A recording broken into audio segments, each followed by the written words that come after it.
او د نن آباد ستی آمد و رفت په شناختي کارت باندې دی چې ستی څه مطالبات وې هغه په سل کې ومنل شولې.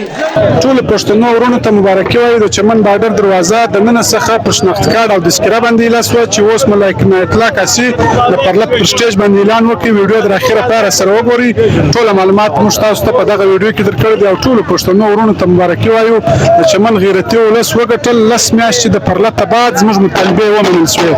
دغه د پیرنګو اوازونه تاسو اورئ، خوشحالیان جوړ شوې. راځي دغه ویډیو تر اخره پاره سره وګورئ. دا ستی چې کوم ورونه وې، ستی ملګري وې، ستی صدر صاحب او دا ملګري وې، دا مو در راوستلي دي، ستی امانت و بېرته مو تی ته را رسولی دی.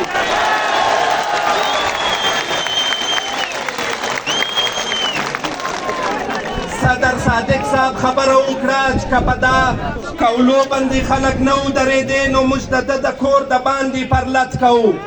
زما د کور د باندې نه، زما د کور دروازې خلاصې دي، زما د کور د ننه پرلط وکړئ.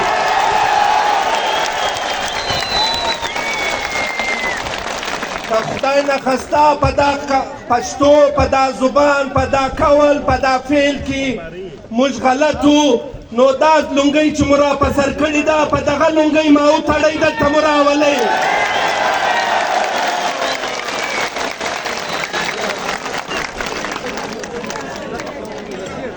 ستی چې څه د پرلط د 11 میاشتو خوارۍ وه، وچلکي وه، روزه مو دلې تېره کړې وه، ګرمي مو تېره کړې وه، یخ مو تېر کړی و، چې ستی څه مطالبات وې هغه په سل کې ومنل شولې.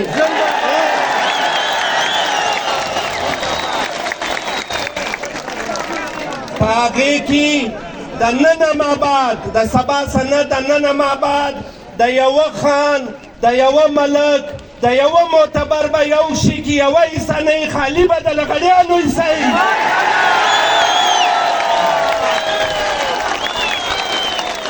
که د غویانو پیکیج دی خالي به د لغړیانو وي، که د پسونو پیکیج دی خالي به د لغړیانو وي، که د موټر سایکلانو پیکیج دی خالي به د لغړیانو وي، که د اس د ټانګو غدی خالي به د لغړیانو وي، که چانسي خالي به د لغړیانو وي، او د چانس خبرګر د لغړیانو وي، او د دې آباد پستی هره سلا د سرکار د لغړیانو څخه کوي د چمنو د بارډر په بابت.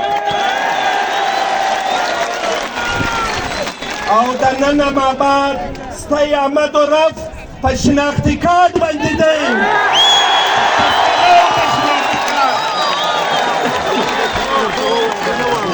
تذکره او په شناختي کارت باندې دی.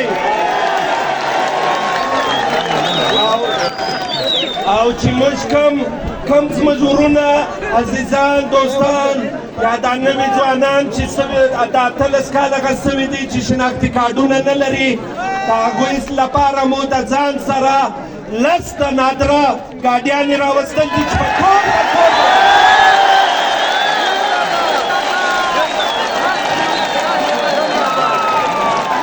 د شناختي کارډو ګاډیانې مې کور په کور راوستلې دي.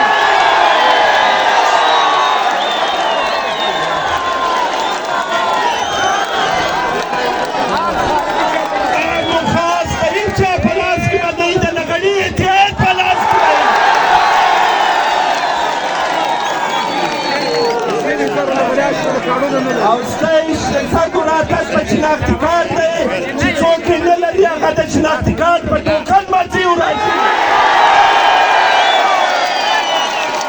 زه درې نارې کوم تل مې جواب راکوئ.